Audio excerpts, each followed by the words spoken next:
स्वागत है फ्रेंड्स आप सभी लोगों का आपके अपने होम साइंस प्लेटफॉर्म पर। मजबूती अर्थात किस चीज का किसी कपड़े या फिर रस्सी उसी का मजबूती नहीं। हम अपने सिलेबस की मजबूती बढ़ाते हुए अपने मतलब चैप्टर वाइज हम आगे बढ़ रहे हैं, जो कि क्या एक एक लेक्चर को जोड़ते हुए हम आगे बढ़ रहे हैं और पूरा इंपॉर्टेंट चीजों को हम नोट कर रहे हैं। मैं अपने जानते हुए तो आप लोगों को इंपॉर्टेंट चीजों को सारे बताते चल रही हूँ। यदि कहीं आपको मतलब हम विटामिन पढ़ रहे हैं इस समय, मैं छोड़ना नहीं चाह रही हूँ, पूरा डिटेल में आपको बताना चाह रही हूँ। तो विटामिन हम पढ़ रहे हैं, यदि यहाँ से हर चीज को हम ले रहे हैं निचोड़, मतलब अच्छे से पढ़ते हुए चल रहे हैं। यदि कहीं आपको ये लगे कि हम मतलब मैम कुछ और छोड़ रही हैं, तो उस चीज को कमेंट बॉक्स में मेंशन करिए, मैं जरूर उस चीज को सॉल्व करूंगी। अब आइए देखते हैं कि हम क्या पढ़ रहे थे ना। विटामिन पढ़ लिए, विटामिन ए पढ़ लिए, विटामिन बी, बी का हमने क्या पढ़ा कि 4 पार्ट पढ़ लिया। मतलब कि विटामिन बी 1, बी 2, बी 3 और बी 5 पढ़ा। अब विटामिन 6 हमें पढ़ना है। क्लास काफी लंबा हो जाता तो हमने विटामिन बी 6 नहीं पढ़ा।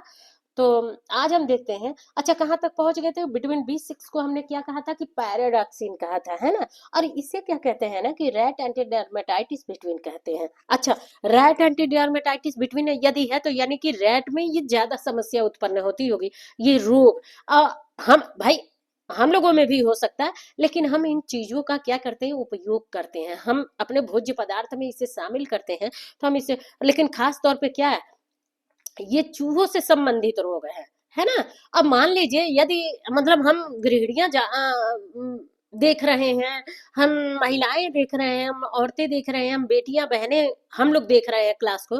तो देखिए, यदि कोई चूहा, यदि कोई रैट इस रोग से ग्रसित है, मतलब किससे कि एंटीडर्मेटाइटिस रोग से हाँ, एंटीडर्मेटाइटिस रोग से यदि वो ग्रसित है ना। सॉरी, हाँ, रुकिए, मतलब हाँ, हमने पायराडॉक्सिन मैं बोलने जा रही थी। तो एंटीडर्मेटाइटिस रोग से, रेट एंटीडर्मेटाइटिस रोग से यदि ग्रसित है ना, तो देखिए आपके भोज्य पदार्थ को यदि वो जूठा किया खाया है और उस भोज्य पदार्थ का आप इस्तेमाल कर रहे हैं ना, तो इस रोग से ग्रसित आप हो सकते हैं, है ना। अब आइए देखते हैं कि ये चूहों में फैलने वाला त्वचा संबंधी रोग है। किसमें? कि चूहों में।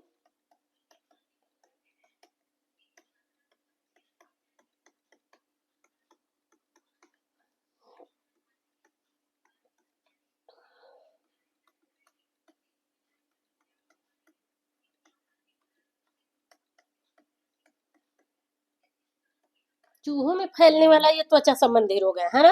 और चूहों का मतलब क्या होता है ना, ये मान लीजिए कि चूहों में ये त्वचा संबंधी रोग फैलने का मतलब क्या होता है ना आपका, कि मतलब खास तौर पे मतलब मान लीजिए चूहों के बाल झड़ जाएंगे, उनकी स्किन ऐसे पिंक पिंक में दिखने लगेंगे, स्किन पे जैसे लगेगा कि मतलब ब्लड सा दौड़ रहा है ना। ये सब दिक्कतें होती हैं। और जान लीजिए यदि मनुष्यों में भी इसकी समस्या होगी ना, तो उनपे भी ऐसे ही झलकता है चीजें, है ना, उनमें भी ऐसे ही झलकता है। अच्छा, ये देखिए 3 टाइप्स के होते हैं।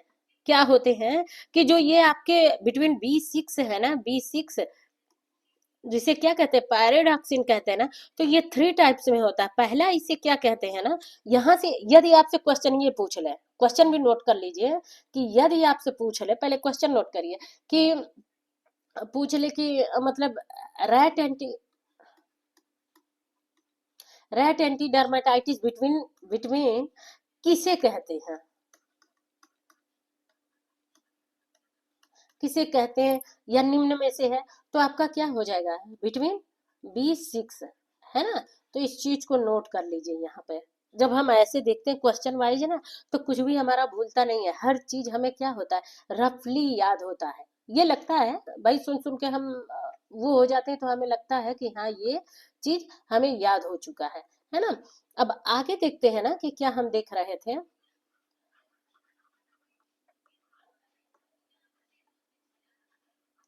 1 मिनट। अच्छा देखिए, हम्म, बस इतना से हम अब देख लेंगे, है ना। अब इसे क्या कहते हैं, देखिए 3 टाइप्स क्या होता है ना कि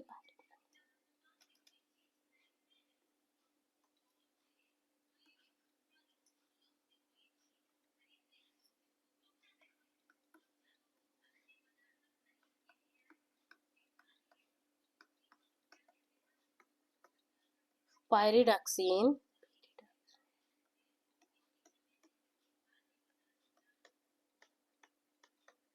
पीरिडॉक्सोल, ये भी कहते हैं इसे।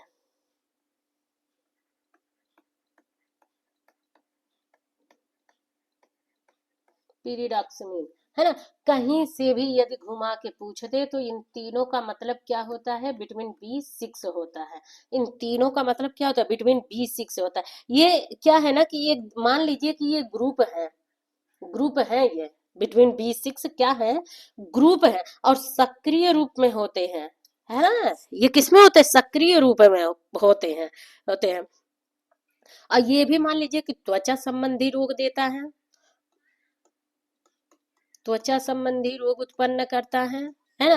भाई विटामिन बी का सारे सोर्स में आपका त्वचा संबंधी रोग, आप आंख बंद करके कर लीजिए, सब में लगा सकते हैं। यदि सभी देगा ना ऑप्शन में कि सभी पे है, तो किसी पे भी लगा दीजिए, सभी हो जाएंगे। मतलब थायामीन भी हो जाएगा, राइबोफ्लाविन भी हो जाएगा, पायरिडॉक्सिन भी, नियासिन भी, पैंटोथेनिक एसिड भी हो जाएगा, साइनोकोबैल्मिन भी हो जाएगा, है ना। तो सब में लगा सकते हैं। ये मतलब सब में रहेगा। त्वचा संबंधी रोग विटामिन बी के किसी भी कमी से होने वाला ही है। अच्छा ये देखिए ना कि एक चीज क्या करता है, इंपॉर्टेंट चीज है, यहाँ पे नोट करिएगा कि ये मेन क्या करता है ना कि आरबीसी आरबीसी के निर्माण की प्रक्रिया में ना,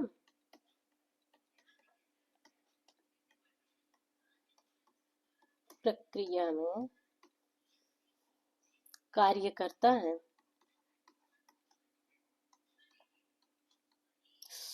हट गया, निर्माण की प्रक्रिया में कार्य करता है ना। अब कुल मिला के सोच लीजिए, ये बहुत इंपॉर्टेंट है, यहाँ से ये पूछ लेता है विटामिन B6 के को लेके ज्यादा क्वेश्चन बन जाता है। तो देखिए ये क्या करता है कि हीमोग्लोबिन के निर्माण में भी इसका पूरा योगदान है। किसके, हीमोग्लोबिन के निर्माण में, मतलब आरबीसी के, है ना, समझ रहे हैं ना। आरबीसी के निर्माण में इसका पूरा का पूरा योगदान है। अब आइए,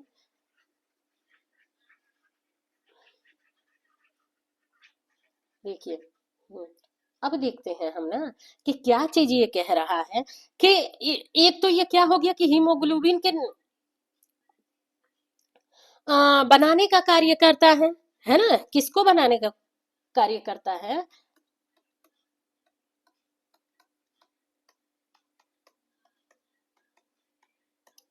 हीमोग्लोबिन, है ना। वो उसे बनाने कर, यह को एंजाइम भी विटामिन कहा जाता है। इसे क्या कहते हैं कि को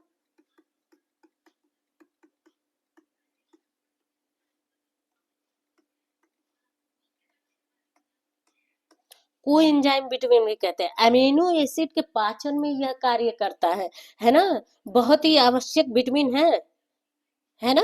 और ये मान लीजिए ना कि यह जो आपने विटामिन B3 पढ़ा है ना, मतलब नियासिन, जो नियासिन की कमी से पैलेग्रा नामक रोग होता है। तो ये मान लीजिए ना, आपने उस क्लास में क्या जाना था, कितने प्रतिशत आप ट्रिप्टोफैन खाएंगे तो नियासिन मिलेगा। आपने जाना था कि 60% अगर आप ट्रिप्टोफैन खा रहे हैं,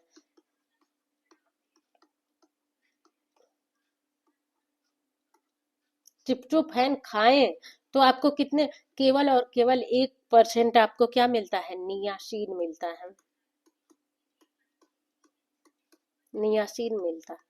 अच्छा, अब समझिए ये क्यों हम समझाने की कोशिश कर रहे हैं कि निया से, अब जो ये 60% ट्रिप्टोफैन खाए आप, और 1% आपको क्या हो रहा है कि नियासिन मिल रहा है ना। तो ये क्रिया जो कार्य हो रहा है ना, मेटाबॉलिज्म की क्रिया, जो खाने पचाने तोड़ने मरोड़ने निगलने में जो जो प्रोसेस हो रहा है ना, वो कौन करवाता है और कौन बदलता है, कौन करवाता है आपका, यही करवाता है पायरोडॉक्सिन, है ना। कौन करवाता है, यही पायरोडॉक्सिन द्वारा, मतलब विटामिन B6 के द्वारा ना ये कार्य होता है। आप विटामिन B2 को भी ले सकते हैं, मतलब राइबोफ्लेविन भी कहीं कहीं आता है, और पायराडॉक्सिन भी आता है। तो ये बहुत इंपॉर्टेंट चीज है कि यदि क्वेश्चन आपसे ऐसे घुमा के पूछ ले कि ट्रिप्टोफैन का नियासिन में कन्वर्टेड होना, मतलब पाचन होना किस विटामिन की आवश्यकता में होता है, किस विटामिन की उपलब्धता में होता है, तो पैराडॉक्सिन के विटामिन में होता है। पैराडॉक्सिन अर्थात विटामिन B6 के उपलब्धि में होता है, मतलब उसके टाइम में होता है। अर्थात यदि आप विटामिन B6 नहीं ले रहे हैं सही मात्रा में, सोच के देखिए, यहाँ पे सोचने वाली बात है, यदि आप सही मात्रा में विटामिन B6 नहीं ले रहे हैं तो आप विभिन्न प्रकार से रोगों से ग्रसित होंगे। और ग्रसित क्या होंगे, एक तो विटामिन B6 ही आप नहीं ले रहे हैं, और दूसरे आपका जब ये पाचन ही नहीं होगा, ट्रिप्टोफैन कन्वर्टेड ही नहीं होगा नियासिन में, तो मतलब क्या, विटामिन B3 की भी कमी है, ऐसे पूछ लेता है क्वेश्चन, है ना, कि यदि इन चीज का ना ले तो किसकी कमी होगी, तब तो आपका विटामिन B3 की पहले ही कमी हो जाएगी। भाई जब ये वही विटामिन B3 ये 6 आप ले नहीं रहे तो 3 तो अपने आप ही नहीं उत्पन्न होगा आपके शरीर में, है ना। बीच में थोड़ा बहुत B5 बन जाएगा, क्योंकि वो आपके कोलाई जीवाणु बना रहे हैं। इस चीज को हमने पिछले वाले जस्ट लेक्चर में पढ़ा है ना। तो ऐसी क्लास को समझने की कोशिश करिए। क्लास समझ में आ रहा होगा तो लाइक सब्सक्राइब और शेयर करिए फ्रेंड्स। अच्छा आगे देखते हैं ना कि क्या होता है, थोड़ी सी कलर चेंज करते हैं, कि जो फोलिक एसिड के चयापचय में सहायक करता है ना, किसके वो में करता है ये,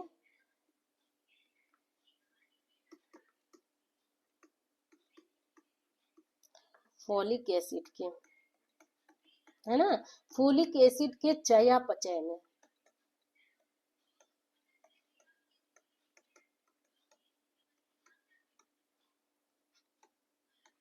चयापचय में सहायता करता है ना। और वसा, कार्बोज और प्रोटीन के चयापचय में भी सहायता करता है। एक यहाँ भी नोट कर लीजिए कि वसा,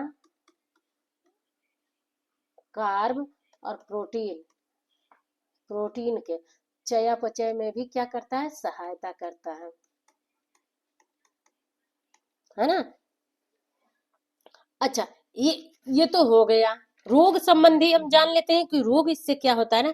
तो देखिए रोग तो बहुत ही इंपॉर्टेंट है, नोट कर लीजिए, दूसरे कलर में हम नोट करवा रहे हैं, इम्पोर्टेंट है, मतलब कि क्या है पढ़ रहे हैं, विटामिन B6 हम जान रहे हैं जो कि पैराडॉक्सिन है, और इम्पोर्टेंट इसमें क्या नोट कर रहे हैं ना कि इससे क्या होता है, माइक्रोसाइटिक एनीमिया होता है। बहुत बहुत क्वेश्चन पूछ लेता है, क्योंकि ज्यादा लोग इससे ग्रसित होते हैं।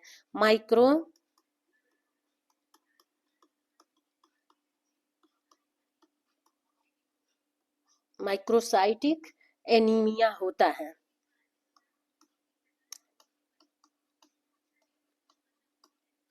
माइक्रोसाइटिक एनीमिया होता है। अच्छा अब ये माइक्रोसाइटिक एनीमिया क्या होता है, मेन ये क्या होता है कि आरबीसी का जो, मतलब जितना आकार होना चाहिए ना उतना ना हो के आरबीसी का आकार छोटा रूप हो जाता है, आरबीसी का छोटा रूप हो जाता है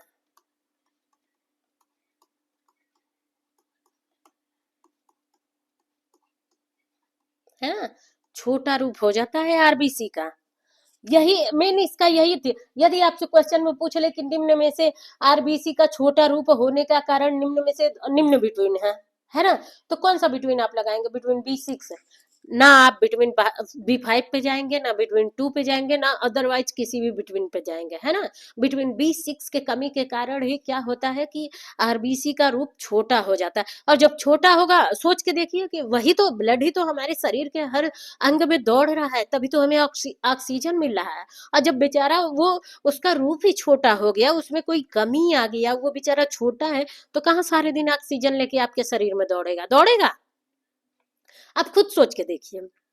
यदि मतलब अब इसे हम कैसे बताएं, लेकिन मान लीजिए कि कोई बड़ा काम करना है और किसी छोटे बच्चे से हम कहें कि इतना रेस लगाओ, इतना दौड़ो, तो वो कर सकता है, नहीं कर सकता ना, जबकि वो बड़ा है, वो स्वस्थ इंसान है, वो वयस्क है, मतलब एक एक, एक, एक एक एग्जाम्पल के वे में मैं आप लोगों को बता रही हूँ कि वो करेगा तो उससे वो कार्य हो जाएगा। तो आप सोचिए यदि हमारे ब्लड के जो भी वो है सिस्टम है, अब भाई इसका आकार इतना है, इतने आकार में ये लेके ऑक्सीजन को दौड़ रहा है पूरे शरीर में, मतलब ऐसे फैलाए जा रहा है, फैलाए जा रहा है, हर जगह पे ऐसे ऐसे फैलाए जा रहा है, हर जगह ले जा रहा है।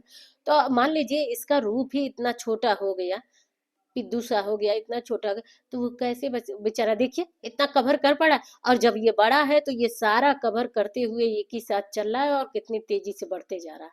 और ये बेचारा चले इतना ही कवर करते, इतना, तो क्या आपके आपके लिए घातक नहीं है? ये खराब है ना। और पूछ लेता, इंपॉर्टेंट है यहाँ से कि पूछ लेता है कि निम्न में से माइक्रोसाइटिक एनीमिया किसके कारण होता है ना, तो विटामिन B6 के कारण होता है। अच्छा, लक्षण क्या होता है? इसका लक्षण जरूर नोट कर लीजिए क्योंकि गर्भावस्था में ये दिक्कत होती है। तो लक्षण नोट करिए ना कि क्या क्या होता है। तो देखिए लक्षण ग्रीन लेते हैं हम। तो लक्षण क्या होता है ना कि मतलब थकान होगा, थकान, कमजोरी, कमजोरी, ये क्या, झंझनाहट। अब झंझनाहट का मतलब दांतों वाली झंझनाहट ना लीजिएगा, जो सेंसोडाइन का प्रचार करता है, ऐड करता है, उसका मत झंझनाहट लीजिए। वो आइसक्रीम खाती है ना लड़की, आइसक्रीम खाती है और उसके हाथ में दांत में बहुत तेज से झंझनाहट होती है, तो कैल्शियम की कमी से होता है, विटामिन C की कमी से होता है ना। इन चीजों को मेंशन करिए, इसे आगे चल के हम पढ़ेंगे, अभी खनिज लवण बाकी है। और विटामिन मतलब क्या है कि vitamin D, E, vitamin C, D, E, K, अभी 4 विटामिन हैं। यदि क्लास ऐसे लेना होगे तो लाइक सब्सक्राइब और शेयर करिए, क्लास ना लेना होगे तो कमेंट बॉक्स में खराब और आप कह के कुछ मेंशन कर दीजिए, कोई बात नहीं। फिर और क्लास अच्छा लग रहा होगे तो कोई बात नहीं, पढ़ते रहिए, मस्त रहिए, अपनी वैकेंसी की तैयारी अच्छी मजबूती के साथ करिए, है ना।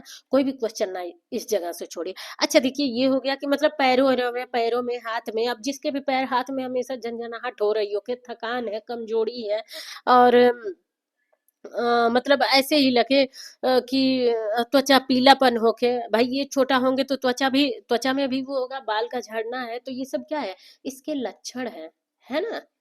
इसके किसके, विटामिन B6 के लक्षण है ना। तो कुल मिला के यही बात है ना कि आप अपने क्या करिए, जीवन शैली में परिवर्तन करिए। जीवन शैली में जब आप परिवर्तन करेंगे, जब आप परिवर्तन करेंगे तो अपने आप सब ठीक हो जाएगा, है ना। फिजूल की चीजें नहीं खाएंगे, सही चीजों का वो करेंगे तो ये सही हो जाएगा, है ना। तो इसी को कहते हैं। और फ्रेंड्स, सही लगा होगा तो खुश रहिए, अच्छे रहिए, पढ़ते रहिए। अगले पिछले अब आगे के लेक्चर में हम देखेंगे विटामिन B7 देखेंगे, है ना। थोड़ा ही पढ़िए लेकिन अच्छे से पढ़िए, मजे से पढ़िए, पूरा हमें उसके बारे में संबंधित जानकारी पता चले। तो विटामिन B7 जानेंगे कि उसे क्या कहते हैं, मतलब कि बायोटीन के बारे में हम जानेंगे। इसे भी बहुत इंपॉर्टेंट माना गया है, इसे जानेंगे कि किस वैज्ञानिक ने इसे लाया, विटामिन B7 को, और किस सन में लाया, है ना। तो यहाँ से क्वेश्चन आ जाते हैं, मतलब उसे फिर पढ़ने लगेंगे तो क्लास वही होगा कि घंटे भर के ऊपर जाएगा। और पढ़ने में फिर मजा नहीं आता, जब हम क्लास खोल के पढ़ने लगते हैं, मतलब थकान सी होने लगती है। तो इसलिए मैं उतना ही क्लास देती हूँ कि जितना एक बार पढ़िए और पढ़ के मजा पा लीजिए। एक बार अगर समझ लीजिए कि इस क्लास में क्या है, तो फिर दोबारा आप उस क्लास को ओपन करके देख लीजिए, है ना। तो नेक्स्ट अगले लेक्चर में मिलते हैं, तब तक के लिए फ्रेंड्स बाय बाय।